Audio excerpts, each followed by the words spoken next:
அஸ்ஸலாமு அலைக்கும். இந்த நாள் இனிய நாள் ஆகட்டும். இன்று நாம் எடுக்கும் நல்ல முயற்சிகளுக்கு இறைவன் வெற்றியை வழங்குவானாக. இன்றைய நமது செயல்கள் யாவும் இறைவன் பொருந்திக் கொள்ளக்கூடியதாக இருக்க வேண்டும். அவன் பொருந்தாத விஷயங்களை விட்டு நம்மை பாதுகாப்பானாக. வல்ல இறைவன் திருமறையில் கூறுகின்றான், எவர் நம்மை சந்திக்க விரும்புகிறாரோ அவர் அதற்கான நற்செயல்களை செய்து கொள்ளட்டும் என கூறுகின்றான். இன்னும் எவர் ஈமான் கொண்டு நற்செயல்கள் செய்கிறார்களோ அவர்களுக்கு அழகான தங்குமிடம் உணவும் உண்டு என இறைவன் சுப செய்தி கூறுகின்றான். ஆகவே நற்செயல்கள் மூலமாகவே இறைவனுடைய அன்பை பெற முடியும்.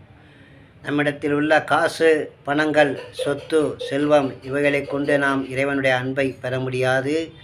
ஆனால் அவைகளை இறைவனுக்கு பிடித்தமான வழியில் நாம் செலவிட்டால் அவனுடைய அன்பை பெறக்கூடியவர்களாக நாம் இருக்கின்றோம். ஆகவே நன்மைகள் செய்வது பெரிய விஷயமல்ல. இறைவனை சந்திக்கும் வரை அந்த நன்மைகளை விரயம் செய்யாமல் அழித்து விடாமல் அவனை சந்திக்கும் வரை அந்த நன்மைகளை பாதுகாப்பதே பெரிய விஷயமாகும். இங்கே ஒரு மனிதரை பற்றி நாம் பேச வேண்டியிருக்கின்றது. அவர் தீர்ப்பு நாளில் இறைவன் முன் அவர் ஆஜராகிறார். எப்படியென்றால், ஏராளமான நன்மைகளை அவர் இவ்வுலகில் வாழும்போது அவர் செய்திருந்தார். அவர் நன்மைகளை எல்லாம் ஒரு மலைக்கு மேலே வைத்தால் மலையே தரமட்டமாகிவிடும். அப்படியானால் அவர் எந்த அளவுக்கு நன்மை செய்திருப்பார் என்பதை நீங்கள் எண்ணி பாருங்கள். அப்போது அவரே ஆச்சரியப்பட்டார். இவ்வளவு நன்மைகள் நாம் உலகில் வாழும்போது செய்திருக்கின்றோம், இறைவன் நமக்கு நல்ல வெகுமதி தருவான் என்ற ஒரு ஆசையில் அவர் இருக்கும்போது அங்கே சிலர் வருகிறார்கள். அவர்கள் யாரென்றால், உலகில் இவர் வாழும்போது இவரால் பாதிக்கப்பட்டவர்கள். அதிலே ஒருவர் இறைவனிடம் இவரை பற்றி புகார் செய்கிறார். என்ன செய்கிறார் என்றால், இறைவா, நான் உலகில் வாழும்போது இவன் தேவையில்லாமல் என்னை அநியாயமாக அடித்து விட்டான், எனக்கு நீ நீதி வழங்கு என இறைவனிடம் கேட்கின்றார். அப்பொழுது இறைவன் என்ன செய்கிறான் என்றால், இவர் செய்த நன்மையிலே இவர் அநீதி இழைத்த அளவுக்கு ஒரு பங்கை எடுத்து அந்த பாதிக்கப்பட்ட மனிதருக்கு இறைவன் கொடுத்து விடுகிறான். அடுத்து ஒரு மனிதர் வருகிறார். இறைவா, இவன் உலகில் வாழும்போது இவன் என்னை திட்டிவிட்டான், என் மனதை காயப்படுத்தி விட்டான், இப்போது எனக்கு நீதி வழங்கு இறைவா என்று அவர் கூறுகிறார். உடனே இறைவன் என்ன செய்கிறான் என்றால், அவர் செய்த நன்மையிலே இன்னும் குறிப்பிட்ட ஒரு அளவு எடுத்து அந்த பாதிக்கப்பட்ட அந்த மனிதருக்கு வழங்கி விடுகிறான். ஒருவர் இருவர் அல்ல, இப்படி அடுத்தடுத்து அவர்கள் அங்கே மக்கள் வந்து கொண்டே இருக்கிறார்கள். அவன் மீது புகார் செய்து கொண்டே இருக்கிறார்கள். அவன் செய்த நன்மைகள் கரைந்து கொண்டே இருக்கின்றன. இறுதியாக அவன் நன்மைகள் எல்லாம் காலியாகிவிட்டன. அப்படி இருந்தும் அடுத்தும் மக்கள் வருகிறார்கள். அடுத்தும் மக்கள் வந்து, இறைவா, இவன் என்னை உலகில் வாழும்போது மோசடி செய்து விட்டான், திட்டி விட்டான், அடித்து விட்டான், இப்படி புகார்கள் வந்து கொண்டே இருக்கின்றன. இப்போது இவரிடம் நன்மைகளும் இல்லை. இறைவன் பார்க்கின்றான்.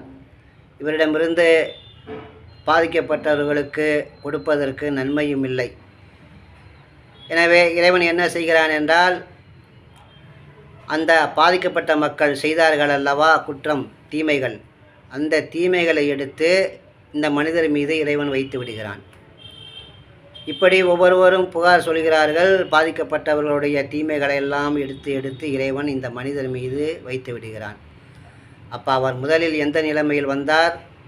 நன்மைகளை ஒரு மலையின் மீது வைத்தால் மலையே தரைமட்டமாகிவிடும் என்று சொன்னேன் அல்லவா, அந்த அளவுக்கு நன்மைகள் கொண்டு வந்தார். கடைசியில் என்ன ஆயிற்று? அவர் நன்மைகளை உலகில் வாழும்போது பாதுகாக்கவில்லை. தனது சொல்லாலும் செயலாலும் பிற மனிதருக்கு அநீதி இழைத்தார். அதனால் அவருடைய நன்மைகள் எல்லாம் அங்கே அழிந்து விட்டன. பிறருடைய அந்த தீமைகளையும் இவருடைய கணக்கிலே அவர் வாங்கி கொண்டார்.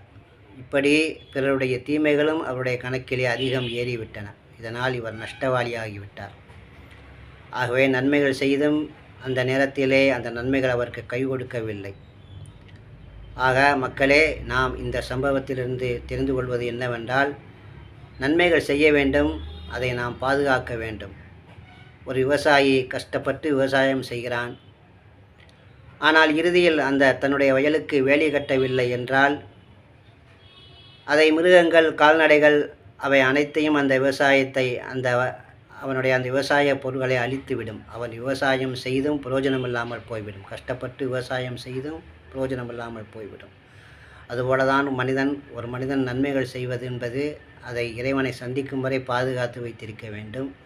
பிறருக்கு அநீதி இழைத்து விடாமல், அநீதி இழைத்தாலும் உடனே இவ்வுலகிலே அவர்களிடம் மன்னிப்பு கேட்டு இவ்வுலகிலே அதை சரி செய்துவிட வேண்டும். இல்லையேல் மறுமையில் நாம் நன்மைகள் செய்தும் நஷ்டவாளிகளாக ஆகிவிடுவோம். ஆகவே அத்தகைய நற்குணமிக்க நன்மைகள் செய்யக்கூடிய நல்ல மக்களாக, அந்த நன்மைகளை பாதுகாக்கக்கூடிய நல்ல மக்களாக நாம் வாழ்வோம். அஸ்ஸலாமு அலைக்கும்.